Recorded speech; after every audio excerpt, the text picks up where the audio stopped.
Hello my all students, welcome to this class. और आज की इस क्लास में आपकी मैम आपका वेलकम करती हैं। और आज की इस क्लास में हम शुरू कर रहे हैं chapter 12 which name is statistics 9th class math से। तो स्टूडेंट्स, सबसे पहले इसके अंदर जो हम सीखेंगे, ठीक है, आपको डिफरेंट टाइप्स के ना डेटा दिए होंगे, ठीक है। और डेटा को आपको रिप्रेजेंट करना होगा बार ग्राफ में, ठीक है, हिस्टोग्राम में और फ्रीक्वेंसी पॉलीगन में, ठीक है। तो आपको डेटाज को सीखना होगा ग्राफ पे कैसे रिप्रेजेंट करते हैं, ठीक है। तो स्टूडेंट्स, सबसे पहले आपको समझना होगा कि डेटा होता क्या है एक्चुअली, ठीक है। देखिए, डेटा की डेफिनेशन आप देखिए, data is a collection of raw facts, figures, symbols और observation that represent details about event, object और एनी फिनोमेना। देखो, जो स्टूडेंट्स डेटा होता है ना, वो एक कलेक्शन होता है रो फैक्ट्स का। रो फैक्ट्स अभी मैं आपको आगे बताऊंगी। फिगर्स हो गया, कोई सिंबल्स हो गया, कोई ऑब्जर्वेशन किया हमने, ठीक है। ऑब्जर्वेशन तो आप समझते हैं अच्छी तरीके से, ठीक है, हमने परीक्षण किया, ठीक है। डिफरेंट की कोई चीज़ें हैं, ठीक है, वहाँ से हमने कुछ ऑब्जर्व किया, दूसरी चीज़ से हमने कुछ और ऑब्जर्व किया, ठीक है। That represent detail about any event, object और फिनोमेना। देखिए, मैं आपको बताऊंगी स्टूडेंट डेटा होता क्या है। देखिए, रो डेटा की अगर हम बात करते हैं, इसके अंदर आप समझेंगे अच्छी तरीके से कि डेटा का मतलब क्या होता है, ठीक है। एग्जाम्पल की मदद से आप सीखेंगे। देखिए, रो डेटा के अंदर क्या होता है, अ लिस्ट ऑफ टेम्परेचर। देखिए, हमने डिफरेंट सिटीज़ ले ली स्टूडेंट्स, ठीक है, नोएडा, गाज़ियाबाद, ठीक है, और भी हमने कोई अदर्स ले ली, ठीक है। तो वहाँ का हम टेम्परेचर ऑब्जर्व करते हैं, ठीक है, कि जैसे कि गाज़ियाबाद का 22 हो गया, नोएडा का ये हो गया, दिल्ली का ये हो गया, ठीक है। डिफरेंट सिटीज़ के हमने डिफरेंट टेम्परेचर्स यहाँ पे शो किए, ठीक है। तो यही क्या हुआ, यही एक डेटा हुआ, ठीक है। हमने डिफरेंट जगहों का डिफरेंट टेम्परेचर ऑब्जर्व किया, तो वो क्या है, एक तरीके का डेटा ही तो है, ठीक है। अब देखिए आगे नेक्स्ट एग्जांपल देखें आप, a list of student name, ठीक है। अब मैंने डिफरेंट एक स्कूल के अंदर, ठीक है, डिफरेंट क्लासेस के अंदर कि क्लास फर्स्ट में इतने स्टूडेंट्स हैं, सेकंड में इतने हैं, थर्ड में इतने हैं, फोर्थ में इतने हैं, फिफ्थ में इतने हैं एंड एक्सेट्रा, ठीक है। किन्हीं भी क्लासेस के बीच में स्टूडेंट्स की नेम की लिस्ट का ऑब्जर्वेशन करें, ठीक है। तो वो भी क्या है स्टूडेंट्स, उसकी हम लिस्ट तैयार करें और वो भी एक तरीके का डेटा ही होगा। तो आई जस्ट होप आपको डेटा समझ में आया है स्टूडेंट्स, और आप अच्छी तरीके से यहाँ पे भी समझेंगे, आपको सारी चीज़ें क्लियर हो जाएंगी, ठीक है। ओके स्टूडेंट, सबसे पहले आता है, देखो, जब हम रिप्रेजेंट करते हैं, represent any data bye graph, ठीक है। तो सबसे पहले हम टेबल के द्वारा शो करते हैं, ठीक है। नंबर 2 पे बार ग्राफ द्वारा शो करते हैं, नंबर 3 हिस्टोग्राम के द्वारा, और नंबर 4 है आपका फ्रीक्वेंसी पॉलीगन के, ठीक है। आपको डेटा दिए जाएंगे और कहेगा कि वो आप इसे बार ग्राफ पे रिप्रेजेंट करो, इसका हिस्टोग्राम बनाइए, इसका फ्रीक्वेंसी पॉलीगन से इसको रिप्रेजेंट करो। तो ये काम आपको चैप्टर 12 के अंदर करने को दिया जाएगा। तो स्टूडेंट्स देखिए, एक टेबल है ये, ठीक है। यहाँ पे कंपनीज हैं, देखिए डिफरेंट ABCDE, ये आपकी अलग अलग कंपनियां हैं और इनकी अर्निंग का डेटा दिया हुआ है स्टूडेंट्स, कि कंपनी ए जो है वो पर ईयर 5 लाख अर्न करती है, company B 3 lakh, company C 8 lakh, company D 6 lakh and company E 7 lakh. तो अब आपको समझ में आ गया कि एक टेबल में हमने एक लिस्ट के फॉर्म में कैसे हमने डिफरेंट कंपनीज का, ठीक है, अर्निंग का, ठीक है, ऑब्जर्वेशन किया और उस डेटे को हमने एक टेबल में रिप्रेजेंट किया, ठीक है। अब आपको समझ में आ गया कि कंपनी है इतना, ठीक है। इस तरीके से कुछ और भी ऑब्जर्वेशन होता है, सिर्फ अर्निंग का ही नहीं, कुछ और भी आप कि कंपनी ए में ये काम होता है, वर्क को लेके भी हो सकता था जो आपका डेटा है, ठीक है। तो अब अगर वो कहे इसी टाइप का, ये आपके सामने क्वेश्चन आ गया कि आपका ये टेबल है, ये एक डेटा शो करता है कि कंपनी A to E ने, ठीक है, पर ईयर कितना अर्न किया। तो स्टूडेंट्स, इसको आप बार ग्राफ पे शो कीजिए। तो देखिए, बार ग्राफ पे हम कैसे बनाएंगे, तो मैंने यहाँ पे कंपनी मेंशन कर दी ABCDE, ठीक है। और यहाँ पे मैंने कुछ नंबर्स ले लिए जिनके अंदर ये सारे नंबर्स इंक्लूडेड होने चाहिए, ठीक है। आप 2 की फॉर्म में भी ले सकते थे कि 2, 4, 6, 8, ठीक है, एक्सेट्रा, बट हमारी जो हाईएस्ट वैल्यू है वो उसके अंदर इंक्लूड होनी चाहिए सारी की सारी वैल्यूज़ जो डेटा की हैं, ठीक है स्टूडेंट। अब देखिए हम बार ग्राफ कैसे शो करते हैं। अब देखते हैं हम कंपनी ए पर ईयर कितना अर्न करती है, 5 लाख। तो इस कंपनी ए को हमें 5 तक लेके जाना है, ठीक है। और यहाँ पे आपको एक बार ड्रॉ कर देना है, ये कर दिया, ओके। इसी तरीके से कंपनी बी का कितना अर्न करती है, 3 लाख। तो इसको हम कहाँ तक लेके जाएंगे स्टूडेंट्स, 3 तक, ओके। यहाँ पे मैंने एक बार शो कर दिया, एक बना दिया बार। इसी तरीके से कंपनी सी का हम डेटा देखते हैं कहाँ तक है, ये है आपका 8 लाख अर्न करती है, ठीक है। तो इसको लेके जाएंगे हम 8 तक। आइजेस्टॉप आपको समझ में आ रहा है, ठीक है, बिल्कुल भी हार्ड नहीं है स्टूडेंट्स, ठीक है। आपको डेटा दिए जाएंगे और उनको आपको बार ग्राफ, कभी हिस्टोग्राम, कभी आपको फ्रीक्वेंसी पॉलीगन बनाने को आएगा। अब देखिए इसी तरीके से कंपनी डी 6 लाख अर्न करती है, तो इसको हम 6 तक लेके जाएंगे और एक बार बना देंगे।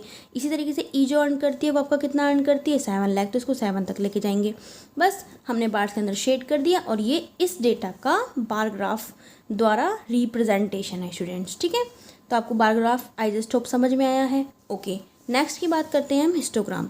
तो स्टूडेंट देखिए हिस्टोग्राम में क्या होता है कि इंटरवल की फॉर्म में आपको, ठीक है, डेटा दिया हुआ होता है। जैसे कि मैं आपको बताऊंगी एक स्कूल के अंदर, ठीक है, किसी स्कूल के अंदर भी क्लास के अंदर, ठीक है, मार्क्स का एक डेटा दिया हुआ है। किस तरीके से दिया हुआ आप देखिए कि 0 से 10 तक के, 0 से 10 के बीच के जितने भी मार्क्स आए हैं, ऐसे कितने स्टूडेंट्स हैं, ठीक है, वो हैं आपके 5 स्टूडेंट्स जिनके 0 और 10 के बीच में मार्क्स आए हैं। जैसे कि 1 हो गया, 2 हो गया, लेके 9 तक 10 इसमें इंक्लूडेड स्टूडेंट्स नहीं होगा, वो 10 अगले वाले में इंक्लूड होगा, ठीक है स्टूडेंट्स। तो 0 से 10 के बीच में जितने मार्क्स आए ऐसे कितने बच्चे हैं 5, ठीक है, क्लास के अंदर। ओके, फिर दूसरा हमें दिया हुआ है कि 10 से 20 तक जिसके मार्क्स आए हैं, ठीक है, ऐसे कितने स्टूडेंट्स है 3, ठीक है।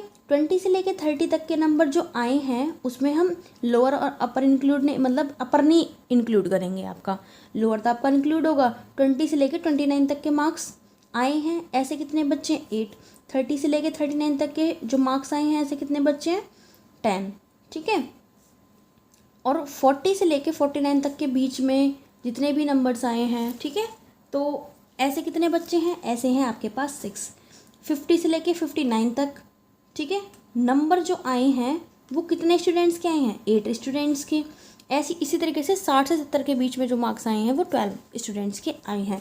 उसमें आपका ये भी हो सकता है कि 61 आए हैं, किसी के 62 आए हैं, किसी के 63, 64, 68 मतलब हो सकते हैं, बट जो लिमिट होगी वो 60 से लेके 69 तक की होगी, ठीक है। तो जो 60 से लेके 69 तक के नंबर्स लेके आए हैं वो जो टोटल नंबर स्टूडेंट्स हैं वो आपके 12 हैं। तो इससे हम स्टूडेंट हिस्टोग्राम कैसे बनाएंगे अब देखिए आप। तो स्टूडेंट्स बार ग्राफ और ये बहुत सिमिलर है, बट एक डिफरेंस होता है कि ये इनमें गैप्स होता है, इनमें गैप आपका नहीं होता। कैसे, मैंने यहाँ पे मार्क्स आपका डिनोट कर लिए 0 से 10, 10 से 20, 20 से 30 एक्सेट्रा, ठीक है, जहाँ तक हमारा डेटा दिया हुआ है हमको। ओके स्टूडेंट्स, फिर आपका जो है देखिए स्टूडेंट्स हमने शो किया यहाँ पे। ओके, अब देखिए यहाँ पे मैंने मार्क्स ले लिए थे 2 के गैप पे, ठीक है। तो अब आप ध्यान से देखिए जो 0 से लेके 10 तक के नंबर लेके आए थे वो कितने स्टूडेंट्स हैं आपके 5। तो 5 आपका कहाँ एग्जिस्ट करेगा 4 और 6 के बीच में। तो हमने यहाँ से लेके एक बार ड्रॉ किया और इसमें शेड कर दिया, ठीक है। बार में और हिस्टोग्राम में ये अंतर होता है, बार के बीच में यहाँ पे गैप होता है, यहाँ पे गैप आपका नहीं होता। क्यों नहीं होता, इसका रीज़न ये स्टूडेंट्स, यहाँ पे होती है आपकी इंडिपेंडेंट वैल्यूज़ और यहाँ पे जुड़ के होती है वैल्यू, ठीक है। एक का संबंध दूसरे से होता है, दूसरे का संबंध तीसरे से होता है, तीसरे का संबंध जो होता है वो चौथे से होता है। तो इसलिए यहाँ पे आपका गैप प्रेजेंट नहीं होता। ओके, तो अब 20 से लेकर 30 तक के जो मार्क्स लेकर आए हैं वो कितने स्टूडेंट्स हैं, वो आपके 8 स्टूडेंट्स हैं, ठीक है। 30 से 40 तक के जो मार्क्स लेके आए हैं वो कितने स्टूडेंट्स हैं, वो आपके 10 स्टूडेंट्स हैं, ठीक है। और 40 से 50 तक के जो मार्क्स लेके आए हैं स्टूडेंट्स, ऐसे कितने स्टूडेंट्स हैं, वो हैं आपके 7 स्टूडेंट्स, ये 6 स्टूडेंट्स, ठीक है। और 50 से 60 तक के जो बीच के मार्क्स लेके आए हैं वो स्टूडेंट्स कितने हैं स्टूडेंट्स, वो हैं आपके 10, ठीक है। और जो 60 से 70 के बीच में मार्क्स लेके आए हैं, ठीक है, उन स्टूडेंट्स का नंबर कितना 12। तो हम यहाँ पे 12 तक लेंगे और यहाँ पे इस तरीके से हम हिस्टोग्राम बना देंगे, सबके अंदर शेड कर देंगे, ठीक है। शेड करना चाहो शेड कर सकते हैं आप, नहीं भी करना चाहते हैं तो कोई फ़र्क नहीं पड़ेगा। ओके, कर देंगे तो बेटर है। Okay students, last but not least आपका आता है फ्रीक्वेंसी पॉलीगन। तो स्टूडेंट्स फ्रीक्वेंसी पॉलीगन जो होता है वो पॉलीगन से आपको पता चलता है कि पॉलीगन क्या होता है, एक क्लोज्ड फिगर होती है स्टूडेंट्स, ठीक है। क्या होती है, एक क्लोज्ड फिगर होती है स्टूडेंट्स, ठीक है। तो अब हम कैसे बनाते हैं, देखिए स्टूडेंट्स, जब आप देखिए ये आपको हिस्टोग्राम से संबंधित होगा। सबसे पहले जो आपके मार्क्स होते हैं ना, यहाँ से हम पहले क्लास मार्क्स निकालते हैं, क्योंकि क्लास मार्क्स और जो नंबर्स होते हैं स्टूडेंट्स का, ठीक है, उनके बेस पे ही आपका फ्रीक्वेंसी पॉलीगन तैयार होता है। तो स्टूडेंट्स क्लास मार्क्स हम कैसे फाइंड आउट करते हैं, ठीक है। क्लास मार्क्स निकालना, देखिए उसका फॉर्मूला होता है, मैं आपको विदाउट फॉर्मूला भी निकालना सिखाऊंगी कि उसमें क्या होता है। देखिए जो पहली वाली वैल्यू होती है ना स्टूडेंट, इसको बोलते हैं हम लोअर लिमिट, और ये जो बड़ी वाली वैल्यू होती है सेकंड वाली वैल्यू, इसको हम बोलते हैं अपर लिमिट। दोनों को ऐड करके ना 2 से डिवाइड करना होता है। तो 0 + 10 कितना होगा 10, 10 को 2 से डिवाइड कीजिए, कितना आएगा आपका 5, आएगा नहीं आएगा, जब आप 10 में डिवाइड दोगे 2 से तो 5। ठीक है। अब आपको बार बार ये फॉर्मूला अप्लाई करने की स्टूडेंट ज़रूरत नहीं है, आप सबके अंदर गैप चेक करो, 10 का गैप, 10 का सभी के बीच में 10 का गैप है, तो इसमें आप 10 ऐड करते हुए चले जाओ। ठीक है। तो आपको क्लास मार्क्स सभी इंटरवल्स का मिल जाएगा। तो 5 में 10 ऐड करेंगे 15, 15 में 10 ऐड करेंगे 25, 35, 45, ठीक है, 55 और लास्ट 65। ठीक है। तो स्टूडेंट अब जो आपका ये फ्रीक्वेंसी पॉलीगॉन बनेगा वो इसके बेस पे नहीं बनेगा, अब आपके वो इन दोनों के बेस पे बनेगा। ठीक है। तो स्टूडेंट्स देखिए एक जगह मैंने ये आपके, ठीक है, क्लास मार्क्स यहाँ पे शो कर दिए, और यहाँ पे मैंने ये नंबर्स ले लिए, ये वाले जो नंबर्स हैं ना स्टूडेंट्स के, ये मैंने 2 गैप के आपके ले लिए। तो स्टूडेंट्स यहाँ पे आप देखिए अब ये 5 है। ठीक है। तो जो 5 क्लास मार्क है वो कितने स्टूडेंट्स का है, 5 का। तो इस 5 को आप कहाँ पे लेके जाओगे, ये 5। ठीक है। ये इनके बीच एग्जिस्ट करेगा, तो यहाँ पे आप एक पॉइंट अप्लाई कर दोगे, ये मैंने यहाँ पे कर दिया। ठीक है। अब क्योंकि देखो जब 0 से वैल्यू स्टार्ट होती है ना, तो यहाँ पे हम कुछ नहीं करते, और नॉर्मली हम यहीं से अपना जो फ्रीक्वेंसी पॉलीगॉन है वो शुरू कर देते हैं। बट जब हमारी वैल्यूज़ यहाँ पे 0 से शुरू ना हो करके किसी मतलब नॉन ज़ीरो नंबर से शुरू होता है, लाइक ऐसे होता है कि 10 से 20 से शुरू होता है ना, कि 10 से 20, 20 से 30, 30 से 40, मतलब 0 इंक्लूड नहीं होता। तो यहाँ पे हम एक Z बना देते हैं इस टाइप से। ठीक है। फ्रीक्वेंसी पॉलीगॉन तो यहीं से शुरू होगा आपका, बट उस वाले में जिसमें नॉन ज़ीरो नंबर से शुरू होता है हमारा डेटा, उसमें हम यहाँ पे एक Z जैसी लाइन बना देते हैं इस टाइप से, ऐसे करके। ठीक है। जो कि हमें बताता है कि जो वैल्यूज़ हैं वो 0 से स्टार्ट नहीं है, वो कोई नॉन ज़ीरो नंबर से स्टार्ट है। तो स्टूडेंट्स चलिए बात करते हैं, हमारा तो 0 से शुरू है, तो हम यहाँ पे वो Z लाइन यहाँ पे मार्क नहीं करेंगे। तो स्टूडेंट अब ये 5 जो था आपका क्लास मार्क, वो कितने स्टूडेंट्स का है, 5। तो हमने 5 तक नोट कर दिया। फिर आगे क्या नंबर आपका 15। ठीक है। तो 15 कहाँ तक है आपका, 3। तो यहाँ पे हम 3 कहाँ पे आपका, ये रहा, ये रहा, यहाँ पड़ेगा कोई आपका। ठीक है। ठीक है। 25 आपका पड़ेगा 8, तो आप 8 के ऊपर यहाँ पे शो कर देंगे, ये रहा हमारा 8। ठीक है। फिर 35 का क्या है स्टूडेंट्स, 10। ठीक है। तो ये आगा आपका, यहाँ पे 10 के सामने हम यहाँ पे बिल्कुल पॉइंट अप्लाई कर देंगे, ये कर दिया। फिर आपका स्टूडेंट यहाँ पे देखिए अपने ग्राफ में, इसमें टेबल में 45 का कितना है आपका, 6। ठीक है। 45 का है आपका 6। पॉलीगॉन का मतलब एक क्लोज्ड फिगर होता है, तो एक क्लोज्ड शेप में ही आएगा आपका। 55 का क्या है स्टूडेंट्स, आपका 8। ठीक है। 55 का हो गया आपका 8, ये रहा 8 यहाँ पे। ठीक है। 65 का कितना होगा स्टूडेंट्स, आपका 12, सबसे ज़्यादा इसी का ही है। ठीक है। मैक्सिमम ये आ गया स्टूडेंट्स हमारा। ठीक है। चलिए अब शुरुआत करते हैं स्टूडेंट्स। अब हमें सभी इन पॉइंट्स को मिलाना होगा। ठीक है। मिलाने के बाद अब जब इसको हम फिगर को बंद करेंगे ना, तो इसे हम इतने ही गैप पे, सब में जिधर कितना गैप है 10 10, तो 10 के गैप पे एक नंबर एक्स्ट्रा हम लिख लेंगे, 75 बोल रहा। तो यहाँ पे हम इस लास्ट वाले अपने पॉइंट को इससे बंद कर देंगे। ठीक है। देखिए हम 0 से शुरू करेंगे अपना ये। ठीक है।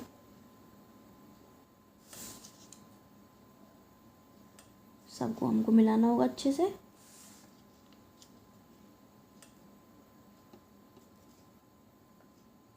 बहुत सिंपल है, कुछ नहीं है, बस यहाँ पे हमें क्लास मार्क्स और एक्स्ट्रा बनाना होता है। क्लास मार्क्स बहुत निकालना आसान होता है, lower limit plus upper limit upon 2।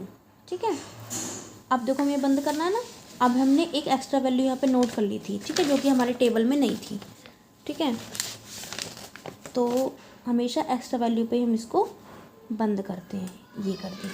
तो ये सारा आपका क्या हो गया स्टूडेंट, ये एक आपका एक फ्रीक्वेंसी पॉलीगन हो गया। ठीक है। आई जस्ट होप आपको समझ में आया स्टूडेंट्स। ठीक है। इसी तरीके से आपके डिफरेंट टाइप्स के आपके क्वेश्चन देखने को मिलेंगे। किसी में आप बार ग्राफ बनाएंगे, किसी में आप हिस्टोग्राम बनाएंगे, किसी में आप फ्रीक्वेंसी पॉलीगन बनाएंगे। ठीक है स्टूडेंट्स। ओके, अब मिलते हैं हम अपनी, ठीक है, क्लास की स्टार्टिंग में, जो आपकी 12.1 एक्सरसाइज शुरू होगी। ठीक है। उसके सारे सॉल्यूशंस करेंगे हम क्वेश्चंस का। ठीक है। एक एक क्वेश्चन का हम सॉल्यूशन देखेंगे अच्छे तरीके से। आई जस्ट होप आपने ये जो समझा है स्टूडेंट्स, इसको एक बार समझने के बाद ठीक है अपने आप बना कर ज़रूर देखें, और कोई डेटा डिफरेंट भी आप ले सकते हैं, उसके अकॉर्डिंग आप ग्राफ बना करके देखें। ग्राफ बनाना बहुत ज़्यादा सिंपल और आसान है स्टूडेंट, ठीक है। तो अब बार प्रैक्टिस कीजिए। अब मिलते हैं हम 12.1 एक्सरसाइज की स्टार्टिंग में, उसके सभी क्वेश्चंस के सॉल्यूशन के साथ। Okay students, best of luck for study.